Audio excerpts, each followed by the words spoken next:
Il y a 2000 ans, le soleil s'est levé. La gloire de Dieu brillera jusqu'aux extrémités de la terre. Aujourd'hui, Dieu t'appelle à sortir du sommeil pour vivre de sa grâce, une vie en abondance dans sa lumière, la lumière de sa gloire.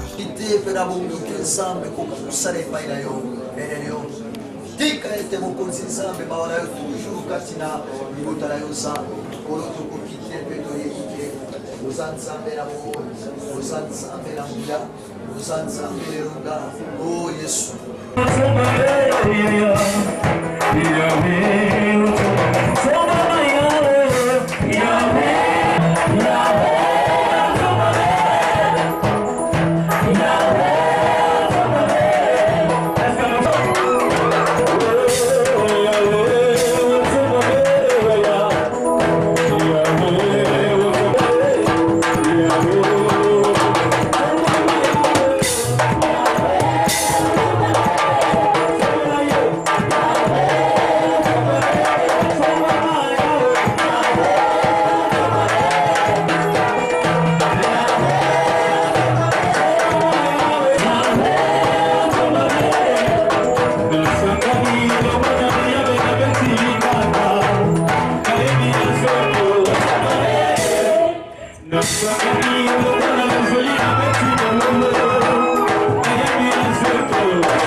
Oui, éternel Dieu Tout-Puissant.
Oui, bien-aimé.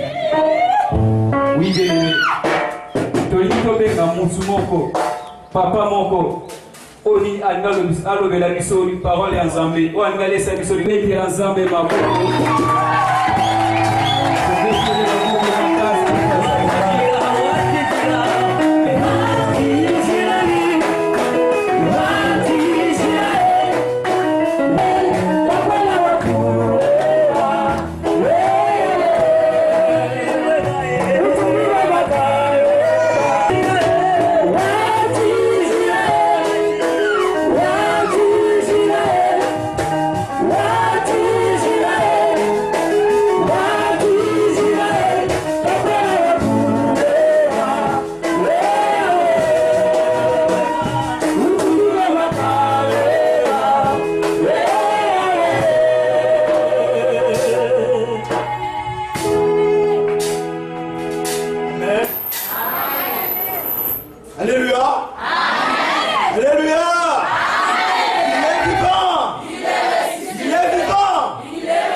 vivant, bête la bombe macane.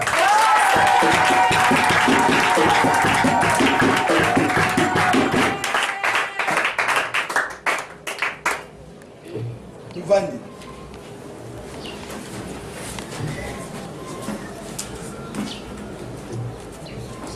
Nous pèsons Nzambe merci. On a pèsé biso occasion au. Nous carrément ce pour le bon Nzambe te.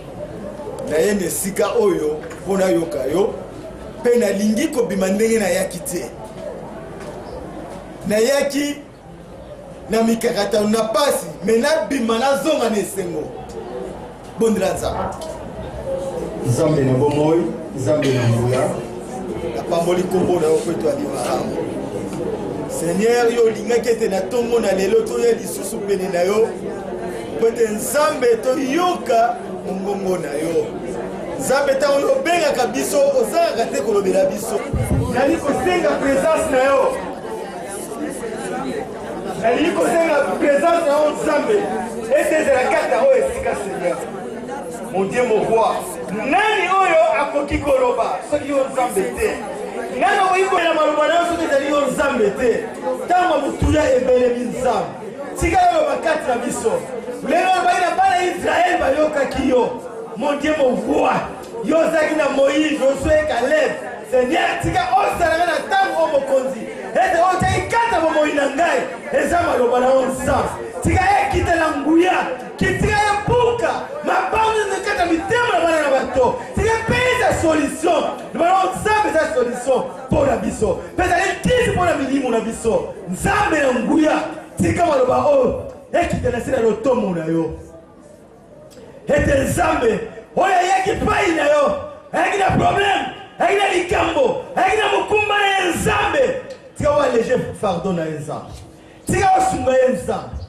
ete azonga na esengo mpe azanga te kotatola nkombo na yo lukumu epesama epai na yo nguya nyonso ya desordre ya molili ya pongi ya voûtement ya kobimisa makanisa bana bato karte ezio na ntango ya matei nzambe nazwi autorité ya kotelemela yango mpe ya kopepisa yango na nkombo na Yesu Masiya ezala nini et sans effet epima ekende mosika na bisika bikauka nzambe tika mapika na lola basécurize parole oyo basécurize etonga oyo nzambe les 4 vierges batelo na 4 ekwe ya ngala oyo nzambe ete maloba na yo ezo esika kati na biso moto alibande kota te mopepa alibande kota te kati na oyo esika tika ete Kristo Yesu yo telema mpe oyo oloba kati na oyo esika lukumu epesama epai na yo na nkombo na Yesu.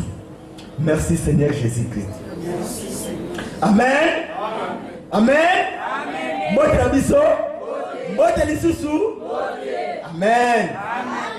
Topesi nzambe merci.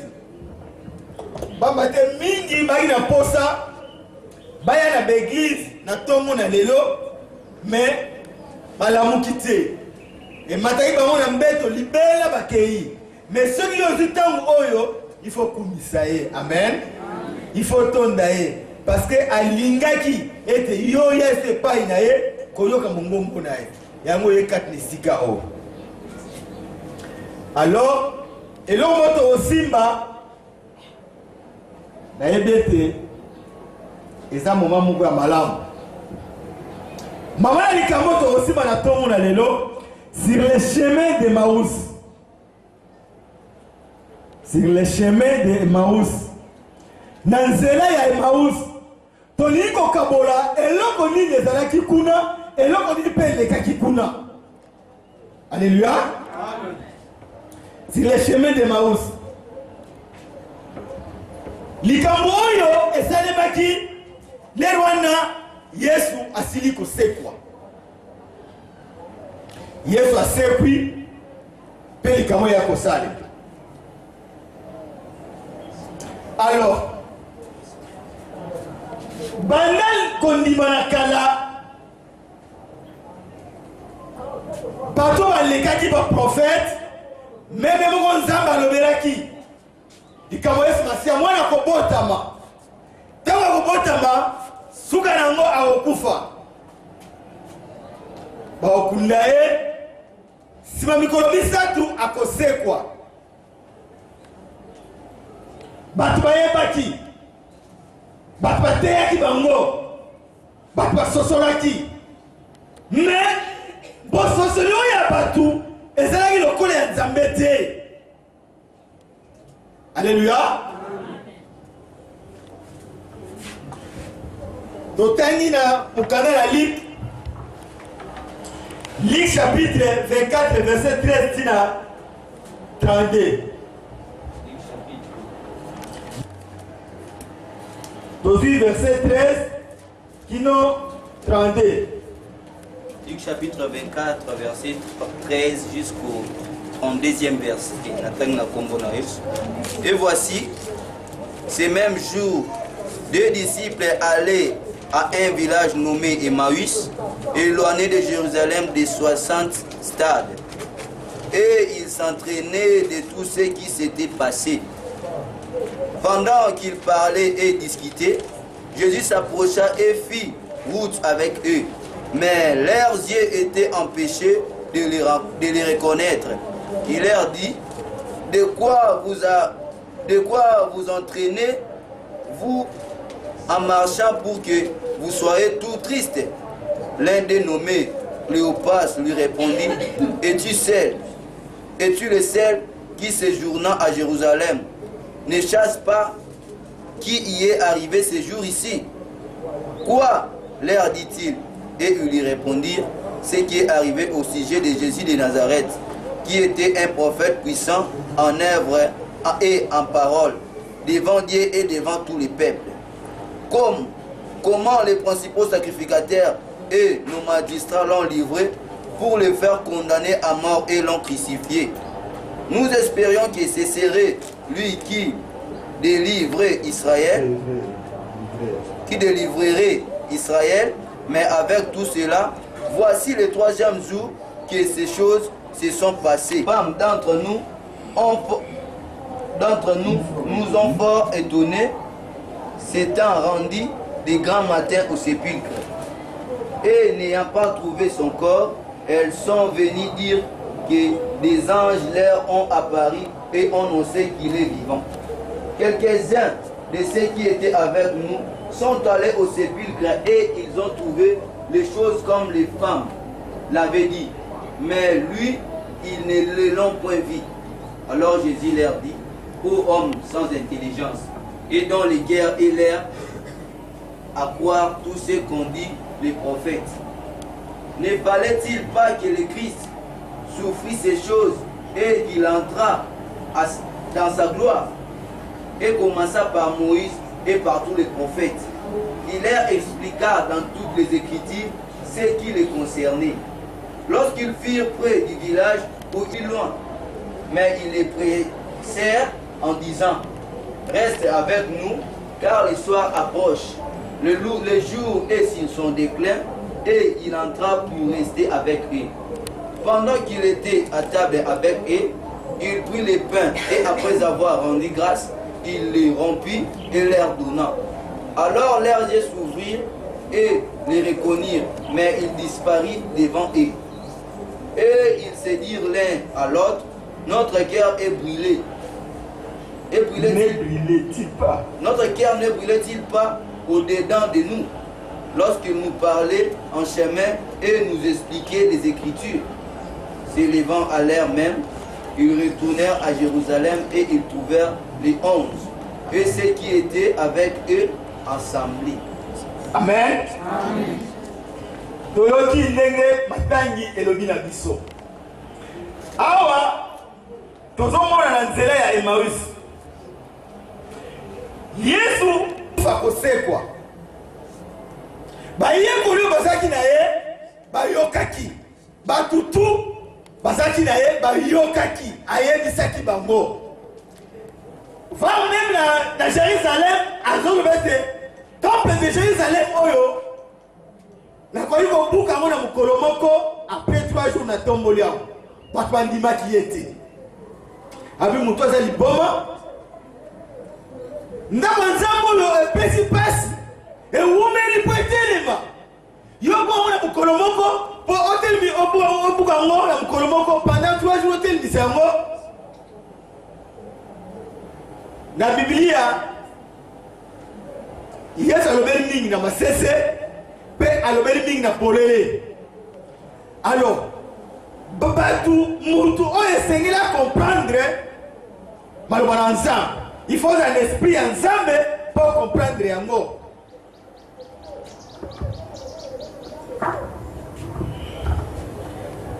Bible, oyo toza koyekola, Nzambe apesi biso Biblia. Poto yebaye à travers Bible to yebaye poto Bible eza liloba na Nzambe. Eza maloba na Nzambe. Yesu ye moko azali maloba. C'est-à-dire à travers Bible tokoyeba Nzambe posa na ye pe tokoyeba Yesu Masiya.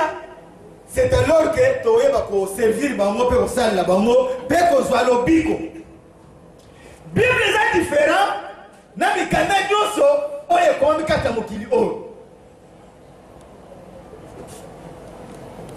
Eza différent makasi. Na histoire biblique babete tango wana bapapie ezalaki te. Bato bazali kotambola na baposo ya nzete basali yango baprepare yango bien bakomi yango basali yango na rouleau kukuna na kati bakomi makambo na Nzambe. Epuis ezalaki na mutu nyonso te. Ezalaki na bato oyo bayi komona basacrificateur bato makasi. Bato Nzambe aponaki moko na moko azali kotambola nango. Tokoza biso nde tozali toza nango te. Alors bato oyo bakomaki Bible mingi bavivaki makambo elekaki te. Tant babandi kokoma bapapie bimi babandi kosala Bible. Moïse oyo abandaki moto akoki kokoma Biblia makambo yakomaki avivaki yango te. Amen. Na ntango wana azalaki te me Nzambe ayi korevele ye koyebisa ye ezali okoma boye osala boye likambo elekaka boye. Pourquoi Moïse akomaki azalaki na kapasité wana? C'est parce que akolaki na ndako ya Pharaon. Baklase ya Pharaon te sika yekolaki kotanga kokoma. Alors tant que dans la Bible malheureusement c'est une révélation. Il faut nous avoir révélé pour comprendre la position de Nzambe. Awa Yesu akufi abana ita umulai na bayekoli badiscipline ita umulai ayebisa iba makambo nyonso ole koyela ye bayokaki bayebaki.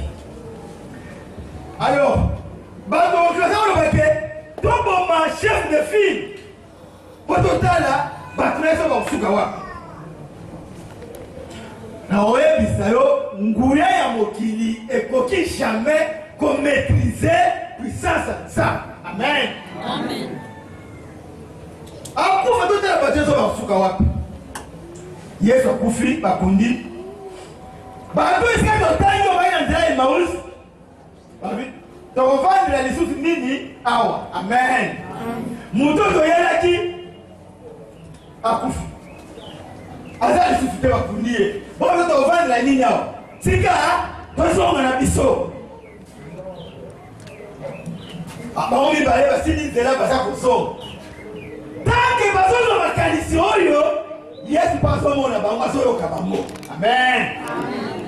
Basila bango bazokende koloba basili likambo ya Yesu ezalaki mpasi epuis désordre ekotaki na kati ya mboka nungunungu ekotaki okuna kufi makambo ebelebele. Alors tension ya mboka wana ya mikolo wana ezalaki mabe.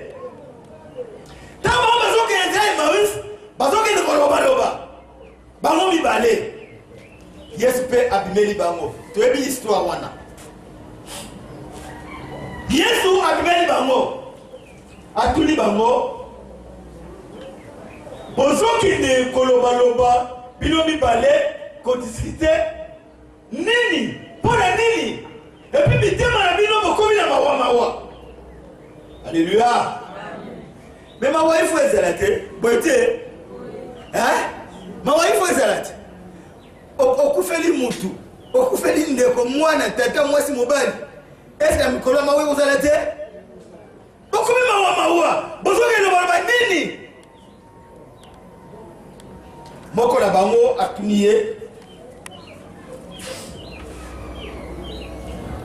na verset 17-18 alobi boye alobi il leur dit De quoi vous entretenez-vous en marchant pour que vous soyez tout triste? L'un des nommés Cléopas lui répondit, est-il le seul qui séjourna à Jérusalem ne sache pas ce qui est arrivé ces jours-ci? Yozo tout la bisoke, bozo ke ne kolobaloba nini? Est-ce que yo zali mupaya na likambo ekwei? Nani wana za koloba makambo wana? Waza tunaki bango nani? Ha? Oya tunaki bango ke bozo ke ne kolobaloba nani? Yesu? Mbala liboso mamona Yesu? Ha? Zaki ba liboso te ha? Bavandaki na ye bambula ha? Balaki ne sika moko ha? Baloi mongongo na ye ha? Bayebaki elongi na ye. Abi yo nani? Oza kutula biso oza mopaya? Na makambo ekwei na kati ya Jerusalem. Na makambo ekwei na kati ya Jerusalem yo oza mopaya. Bongo tuna biso. Na koyebisa yo na tongo na lelo. Tant oza na ndako na yo ozo ya kati na esika o. Yeba ete esika oyo eze esika Nzambe. Nzambe oyo abenga yo. Nzambe oyo alobelaka yo ntango nyonso. Nzambe oyo asala yo. Esengeli otosa ye osimba ye makasi. Amen. Baboza iteke eza Yesu. Batamboli bazokende. Yepe azotuna bango mituna. Azotuna bango mituna. Na vende balobi ete yoza mopaya obi makambo te. Sur le verset 21, alobi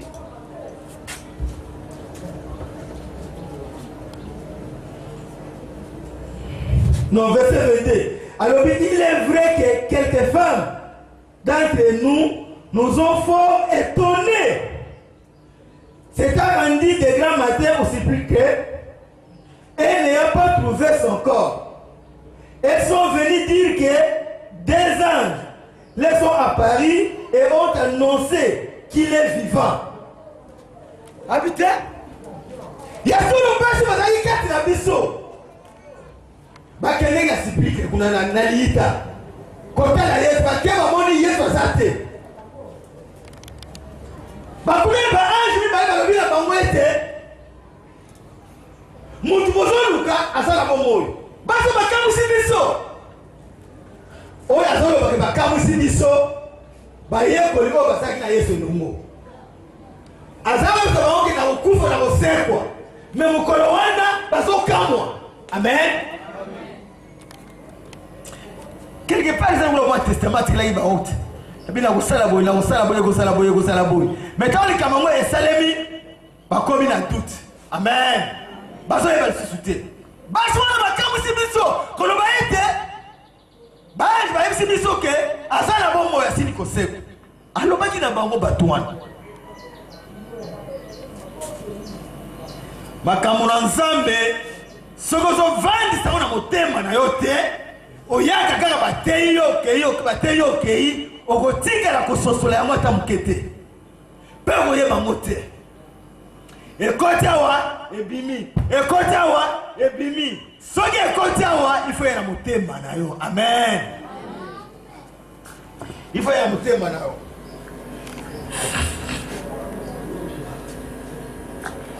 Oye pourtant que makambo basakoli balobelaki yango mingi ezala kondima na kala pe la kondima na sika ye moko Yesu alobelaki yango.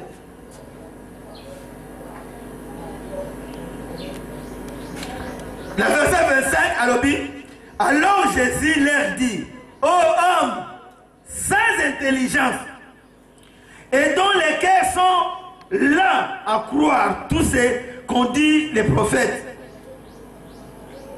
Ne fallait-il pas que le Christ souffre ces choses et qu'il entre dans sa gloire? Abila bango, batu oyo bozangi mayele. Vous n'avez pas d'intelligence. Ça vous avez mayele, mayele sanai. Hein?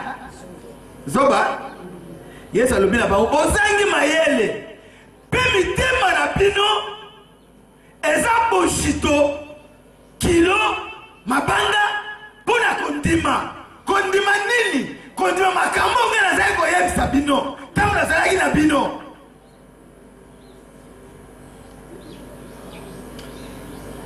Intelligence baza kolobela. Yo kasi bato wana bazalaki mayele te. Intelligence ya mokili oyo te. Intelligence ya makambo ozosala te. Ezali Nzambe apesa yo intelligence mpona makambo na ye, mpona maloba na ye, mpona misala na ye. Eza mokili oyo te. Oh bato bozangi mayele. Mitema na bino eza kilo mpo bondima. Boni motema. Motema sanduku eboma makambo ebele.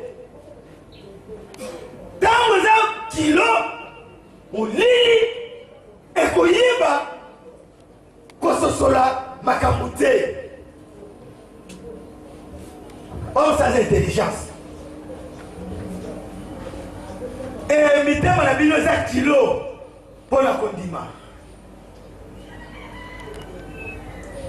Akiti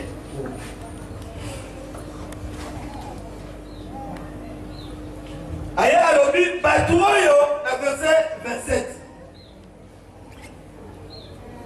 Et commençant par Moïse et par tous les prophètes, il leur expliqua dans toutes les écritures ce qui les concernait. Bato même Moïse abandonné pour expliquer bango, abandonné pour le bango, makambo tina na Yesu Masiya. Likambo ya kufa pe lisekwa, azako yebisa bango. Mais bato baza comprendre te. Makomi oye koma makauta kala. Bazo ko expliquer yango, bato comprendre te. Makami bateka yo awa o comprendre kate. Tango zo comprendre yango te, na koyebisa yo lelo ete oza musika na Nzambe. Kozala musika na Nzambe za kufa. Il faut senga na Nzambe à tout moment, apesa l'esprit wana. Ya kovanza mabanza mkata bomoi nao. Webi Bible batanga yango ndenge totanga mikanda nyonso te. Avant tanga Bible faut senga Nzambe apesa yo esprit na ye po ezali mystère. Ezali maloba oyo mabomba mi na Nzambe. Oye pemami ekomami na ngwela molimo Nzambe. Po yo sosola yango, o comprendre yango, esengeli molimo santo esunga yo. Soki bongo te, okoyeba yango, selo bomoto na yo. Mais makambo yango, eza selo bomoto te. Est-ce que je me fais comprendre? Bible otanga bitangela te. Kotanga Bible bitangela te. Il faut senga toujours na Nzambe, Nzambe asunga yo. Apesa esprit wana, tango zo méditer Bible, nde oko comprendre. Mais banda utanga kala bazako yebisa bango, bazako teya bango matoyi ekoti awa ebimi. Alors, ils ont passé. J'ai le verset 29. Mais il les pressait en disant, reste avec nous, car les soirs approchent. Les jours et s'ils sont déclarés. Et il entra pour rester avec eux. Pendant qu'ils étaient à table avec eux, il prit le pain. Et après avoir rendu grâce, il les rompit et leur donna. Alors, leurs yeux souffrirent et ils reconnurent mais les disciples, mais ils disparurent devant eux. Alors, le bien tant baza okende mulili koti. Pourquoi eyingeli? Bon, moyen okende ezate. Yaga tovanda awa, tolala awa, butu eyingeli. Amen. Mulili koti. Yepe abola kiti. Bake bakoti. Ulie bango batuwa bakolonda bazo mapa, babongisa balia, yes azui mapa. esengeli komondima esengeli kondikitisa ntango nyonso. Amen. Abongisi atondi nzambe ntango apesi bango Bible elobi ete miso na bango efongwamaki bayeba ete Yesu yeyo ntango miso efongwami bayebi ye Yesu abungi yo obanga te mutu ate eloko wana kati pum mutu abungi obanga te batalani bango mibale ake wapi Yesu abungi bayebisi bango ete Yesu asili kosekwa bazokaba bazondima te Toma balobi na ye ete tomoni Yesu asekwi Toma alobi lukuta ngai funa mona bisika bachubaki ye likonga ya kota misapi na nga maloba na Nzambe soki oza na doute na yango doute ezali arme oyo diable azokoutilize mpona koneutralize kondima ya bandimi. Vous comprenez? Doute. Ezali munduki to ebundeli. O diable a utilisé ça pour être mon dimanche évolué. Pour être mon dimanche eloko ya ko consulter. Tant moitié doute kati na yo, makambo otambola malamu te. Makambo otambola malamu te.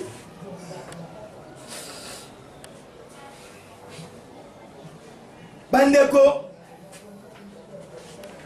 bakomi na ntango kolia ntango makambo Yesu asalaki bomolimwe po anivanda na bango te ake na ye Yesu ake na ye babandi koloba na bango mibale me moto yango ya soli Yesu ye wana sikoyo bandimi. Amen. Sikoyo bandimi ntango abongi kati na bango bandimi ke Yesu yango ye wana. Alors awa tolingi kokota na likambo penza oyo esengeli to comprendre malamu.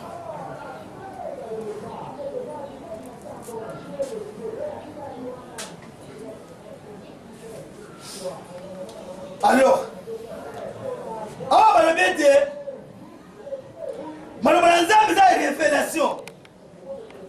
Soki révélation eza kati na yo te okososola makambo na Nzambe te.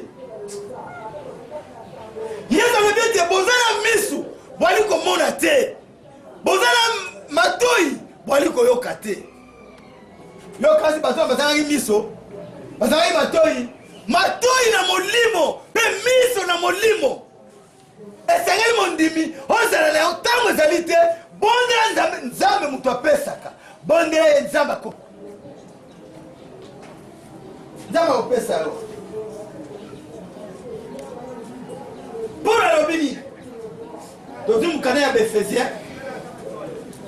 Ephésiens chapitre 1, verset 16.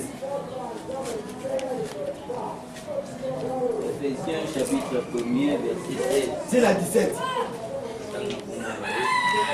Je ne cesse de rendre grâce pour vous, faisant mention de vous dans mes prières, afin que Dieu de notre Seigneur Jésus-Christ, le Père de gloire, vous donne un esprit de sagesse et de révélation dans sa connaissance. Amen. Awa Paulo azobisa baEphésiens ndenge bakoyebisa biso ngai na yo na ntongo na lelo abe nali kolemba te kobondela Nzambe mpo na bino nali kolemba te kobondela Nzambe mpo na bino mpo apesa bino esprit ya sagesse ya révélation pe ya connaissance. Makambo misato epa na mutu soki epa mondimi soki ezali te jamais on comprendre makambo na Nzambe. Nzambe apesa yo esprit ya sagesse pe ya révélation maloba na ye pe ya connaissance ya parole na ye. Tala bato na nzela ya Emmaüs bazalaki eloko. Amen. Bazalaki eloko. Esprit ya sagesse kati na bango ezalaki te ya révélation révélé bango mabomba mi makambo yizo zango yebisa bango eza lisusu te mpe ya connaissance ya parole na ye bali kotanga makomi na nzambe baécriture me bali kocomprendre kaka te il faut kosenga na nzambe apesa yo yango nde yango eza motuya ya kosunga yo kata bomo ya kondima na yo sagesse esprit ya sagesse sagesse eza lokola la dévolée sagesse ya mokili oyo na sagesse oyo nzambe apesaka amen sagesse oyo ya mokili oyo bato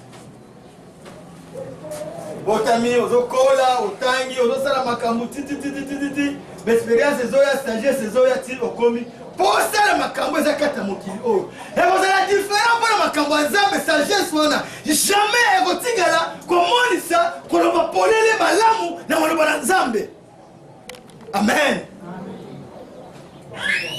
eza différent mais sagesse oyo nzambe apesaka ezali ya lolenge mosusu tozwi Luc chapitre 2 tanto ali kotala na bomo ya Yesu Masiya Luc chapitre 2 verset 39 à 40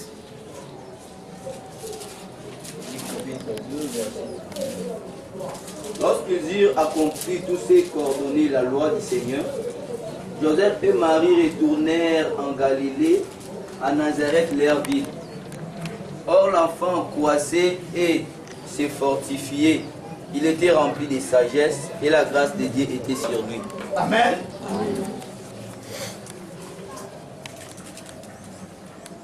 Na bomoi ya Yesu Bible elobete ezalaki mobeko ezalaki sali fete ekoki fete wana pake wana esengeli mabota nyonso baya na Jérusalem kuna bakoya atu nyonso bakoya kofete kuna ifo baya kuna Alléluia. Marie na Joseph bazwi Yesu bakei baki na fete wana fete bafete tititititi babimi fete esili babima bazonga Marie Joseph akangi asimi Marie na loboko bazozonga na bango na mboka na bango baza kovanda wapi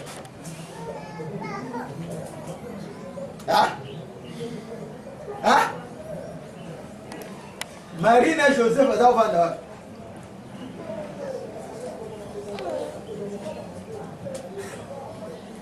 D'autres Marie na Joseph bazali kovanda wapi vous comprenez les deux oh. Wapi Nazareth baza kovanda na ville ya Nazareth amen oyoki bosimbaka makambo na nzambe basi baloba biso eloko wana me eza so na mitema na biso te ndenge ezalaki bato na nzela ya Emausi oyo ezalaki oyebisa bango na mitema na bango ezalaki su te na Galilée na Nazareth mboka oyo bisika bafandaki bango mibale me wana bayaki na Jérusalem Alléluia asimbi na loboko bazokende na bango babozeli ete toza na mwana bakei basutuki bakoma na ndako boye mwana aza te ntango mosusu aza na bakamarade na ye akoya oyo baleki nzela azotambola na bango Bible elobi ete Yesu atiaki na kati ya temple de Jérusalem na mibange oyo baleki ye batata bakoko ya kalakala oyo bayebaki makambo na nzambe oyo bandimaki teke Yesu akoki kosaexprime na makambo ya nzambe na lolenge wana oyo bango bayebi te mpo na kolakisa teke ezalaki nzambe mpe mwana na nzambe Yesu aki profeti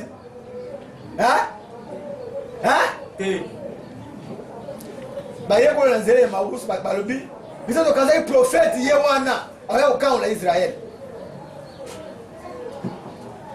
bango babika Yesu bamoni ye profete Yesu azalaki nzambe mpe mwana na nzambe amen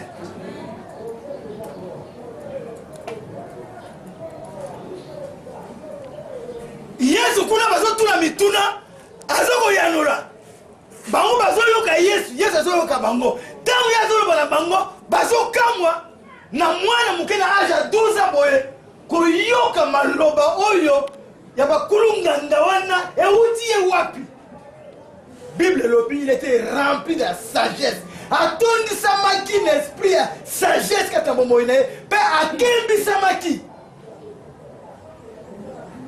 C'est ça la sagesse. Biso c'est tout senga sagesse epa na nzambe mpo na mosala na ye mpo na makambo na ye.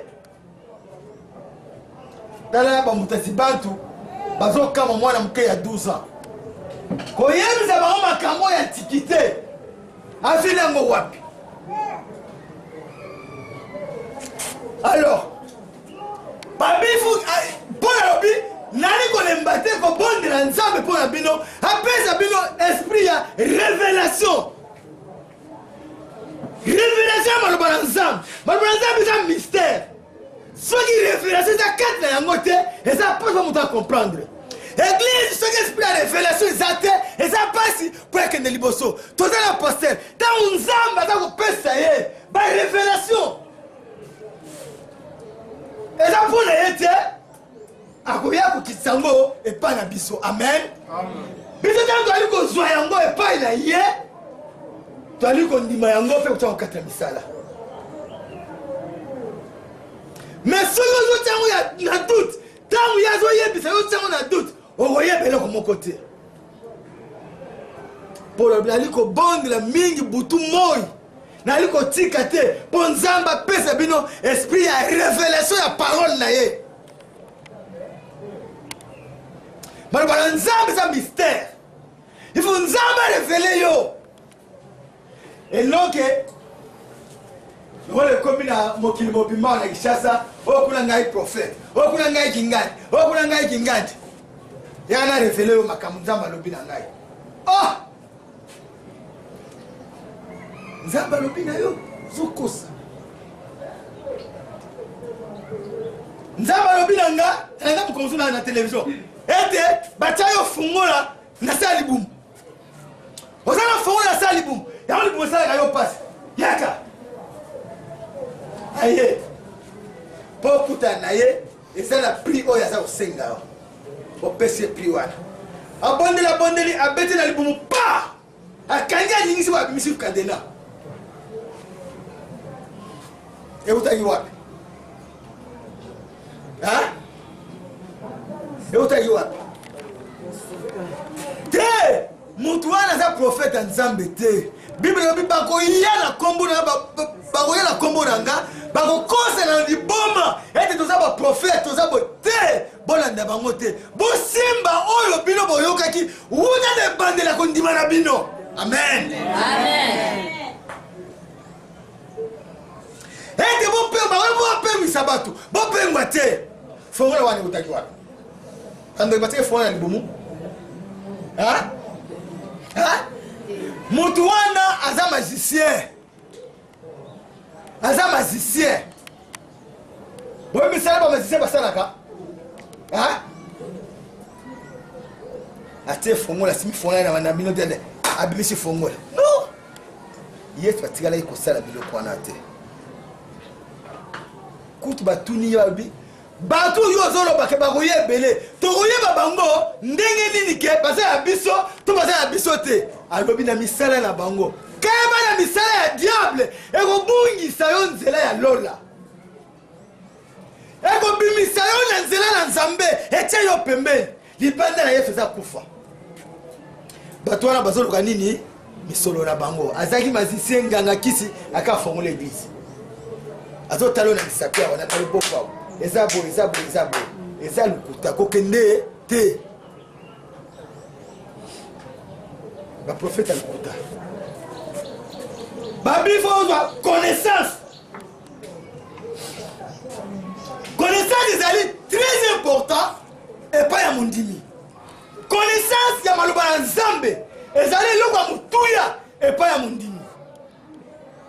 Bible elobi soki libota na ngai ezali kozimbisa me eza kokufa mpona kozanga boyekoli. pour la connaissance à maloba na nzambe. Amen. Oui, connaissance et yaka ndeni. Neni tudozwa connaissance à maloba na nzambe. Hein? Oui, il y a des choses différentes. Et ça l'enseignement, et ça la prédication. Amen. Prédication, il y a le corps et l'eau, on a ça, on a ça, mais on a enseigné, on a enseigné. Amen.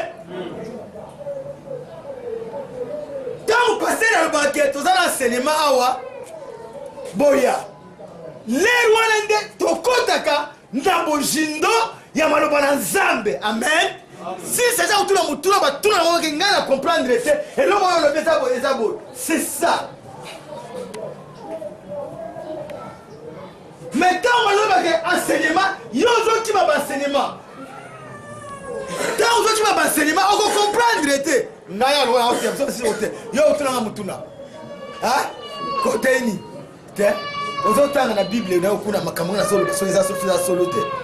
mais na enseignement écoute sarabatu na bojindo ya maloba na nzambe. C'est comme ça que enseignement dans la paroisse ko kima ka enseignement te yaka oyekola. Pour la connaissance approfondie na maloba na nzambe. C'est comme ça que vous êtes un bon chrétien. Bato connaissance. Amen. Yako yeba ete tout ça il faut y collaborer. Allah qui s'agit de ce boy. Allah qui boy. Allah il faut pour les camons. Les camons est coquissami. Il faut pas ça la liste.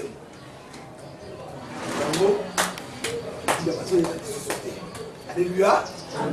Alléluia. Amen. Les vivants. Si. Amen. Amen. Il faut se faire dans la main. So il faut la baguette le coyo pour associer la qui. À mon équipe le lengue. Habiter. Bateau ça ma cabezo zanga. Kada momo ina bango. Yango alobete butu la mort. Na iko le bakobondi la te pour la sagesse, il y a révélation, il y a connaissance, il y a parole na ye. C'est comme ça que vous voyez ça. Alors c'est un mystère. Quand connaissance c'est un kati na yo, on comprend. Et puis on défendre doctrine de Yesu Masia devant tout le monde. Ndenge zelaka, obi batosusu, basotika. Ndira espoir. Akutani na ba témoin de Jéhovah. Ngazala ngina tata moto aina baona wasa. Ba passer na ba passer ba eti. Na wasa. Et même que laisse l'âme sur une bande y est fatigué. Va laver ses veaux. Le cola. Papa n'a pas de flouana. Papa dit. Parce qu'on lié. Parce que connaissance, la parole ensemble quand est exact. C'est pour ça qu'on comprend. Parce que je ne peux pas le bisonner moutou. À son père, va se maquiller. Puis me le bongo. Hein? Tant que vous avez connaissance, bah vous y le macambouana, ok. Non, ça pour monter. Ça pour monter. Il faut serrer dans Zambé. Après ça, esprit, révélation, il y a connaissance, il y a sagesse. Pour y avoir ça, ma camarade. Même au côté de ma camarade Zambé.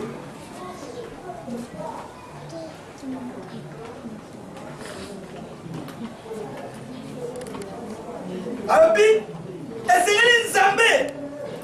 Appelez ça miso ya motema na yo.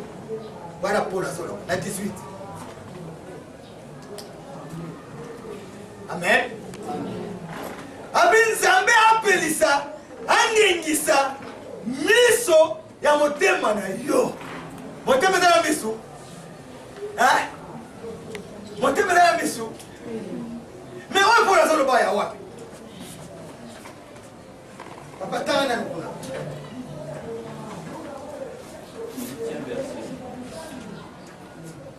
Le verset 18. Ephésiens chapitre 1, verset 18. Verset 18. Tous ceux qui les entendirent firent dans l'étonnement de ceux qui leur disaient les bergers. Éphésiens.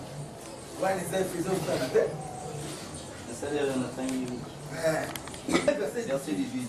Et qu'il illumine les yeux de votre cœur. Alors, il y a des gens qui ont appelé miso baopola zolekisa awa soki motema ya mutu eza ya kopela te yesu aza lumière soki lumière eza kati na motema ya mutu te motema wana etondi na mbindo etondi na masumu etondi na makambo nyonso ya mabe motema wana epi molili eza tu katikati ya motema wana mutu wana akoki kokesenisa makambo malamu ya mabe te mutu wana akoki kosala makambo na nzambe te parce molili eza na motema na ye yango mpona azoloba ete nzambe angengisa miso ya motema soki miso wana nzambe angengisi yango apelisi yango eteli ngwa nde okoyeba kososola makambo na nzambe amen motema na yo ekoyeba kosepelisa nzambe motema na yo ekoyeba kosala bolamu na nzambe po motema ya moto etondi na makambo mabe na bagorodo na bakiula na makelele eza na kati ya motema ya moto na banyoka baza na kati ya motema ya moto ntango engengi pole ekoti biloko wana nyonso edisparaître amen ntango elongwe lumière wana moto akoyeba kotambola na lolenge nzambe alingeli yango paul azoloba te nzambe angengisa apelisa miso na mitema na bino to miso na molimo esengeli efongwana yango yesu azoloba ete oza na miso me bozomona te yo bonzelaka nzambe eta apelisa miso ya motema na yo obondelaka nzambe eta pesa yo esprit ya sagesse esprit ya sagesse ya révélation ya connaissance ya maloba na ye mpo okoma utile na mosala na nzambe maloba na nzambe yo ozotanga yango ozomona yango boye eza boye te eza boye amen po comprendre yango lolenge ezali ifo nzambe asuka yo kaka ozi yesu alobaki pamba bokende nanu te botikala kaka bofanda kaka wana kino bokozala revêti na puissance du très haut amen kino bokozala revêti na puissance ya nzambe ya saint esprit alobaki pamba te po ta nguya wana ekoya ekomonisa yo lumière ekopesa yo lumière po ekosala makambo ya nzambe nakoyebisa yo la résurrection c'est-il puissance c'est-il force eza nguya o force ya mokili ekokoka komaîtrize revenir pardon komaîtrize lisekwa te nguya ya mokili jamais ekoki kokanga lisekwa oyebi ne balobaki bakundie balibona libanga wana tokotalisi ya kopime bakamati mwa libanga moko ya monene badindiki wana abima totala ye abima totala ye nabino batozokumisa ye kakosoka abima totala ye libanga ekangaki ye mabele ekangaki ye puissance ya mokili ekoki komaîtrise te puissance ya nzambe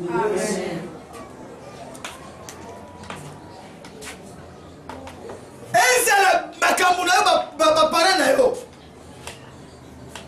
nayebi mama moko mefi kombo na ye jour wana mikro ozoleka abisi mantima alobi abisi mwasele na abi mantima nga ozomonanga boye naza na yaya te naza na leki te nazaka nga moko naza mwana mwasi bafuta na ngini balongoli bango babisi bango na ndako aye pa ya noko na ye esika tovandi wana nazalanga moko yaya te leki te ye mpe sikoyo aboti mwana moko kaka mwana wana akomi awa ya mwasi bati bata bayebisinga wana eza lien ya mabe wana ye abotaki ye moko abotamaki ye moko si wana ye mpe abotikaka mwana mwasi ye moko azomona yango te c'est le moment ya kokase balien wana napenge na solo na yabi pa jean ezaka bo ntina aza boye nazokangakanga susembi te banda mwana wana kata mwana ndenge akoli donc ngai lokola babota yo moko yo mpe fo botaka moko wana abila okanga sembi te na sani napsi napengi nga bitala oyebi balien wana ya famille na bino wana oyebi ndenge banda te oyebi ndenge ekota te mutu oyo asepaki na ekulusu aza capable ya kokata balie wana abimisa yo esika ozali babote tonda ozomanga nini oyo mwana nga mpe na botika ye moko lokolo obote ye moko seke otelaka ye moko ozali na chaine mobana aza chaine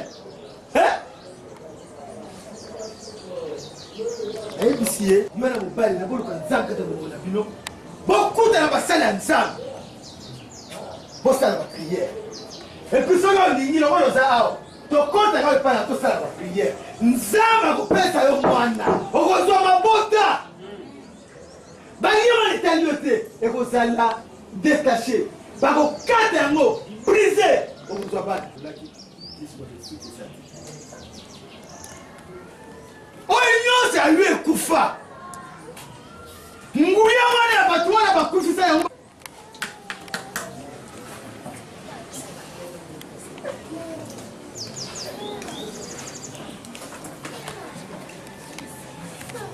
ande bakola biso nzembo mobali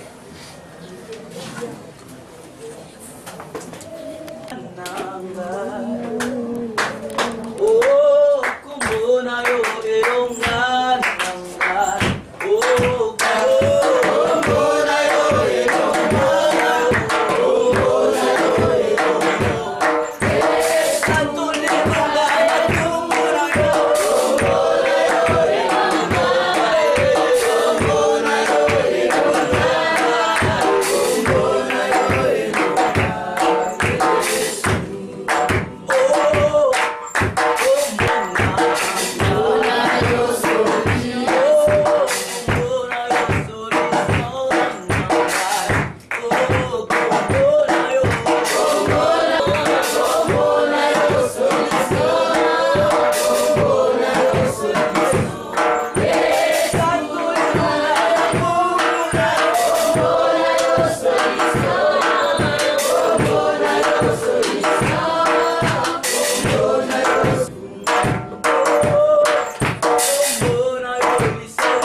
na maman na biso bango alobi ete balingi vi oyo akoloba te ete yaka tofanda na biso.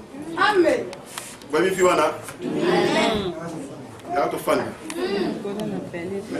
amoni ete vraiment esengeli alongwa na vi wana yaka tofanda na biso nga nabenga ngo eza vi Kama mutu azolanda kanga moyibi soki evoya na via ndenge wana kokanga moyibi tokolanda moyibi te soki epoza moyibi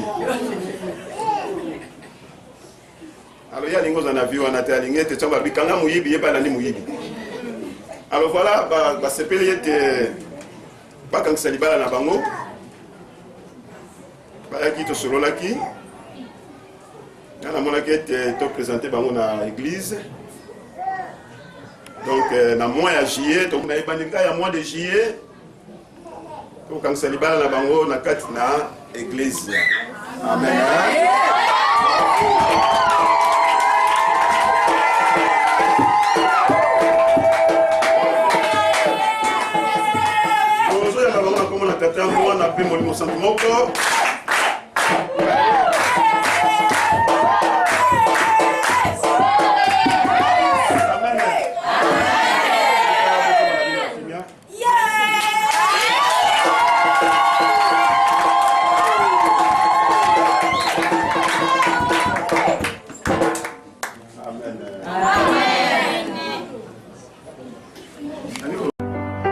Maybe there's a God above. All I ever learned from love was how to shoot at someone who outdrew you. And it's not a cry you can hear at night. It's not somebody who's seen the light. It's a cold and it's a broken heart.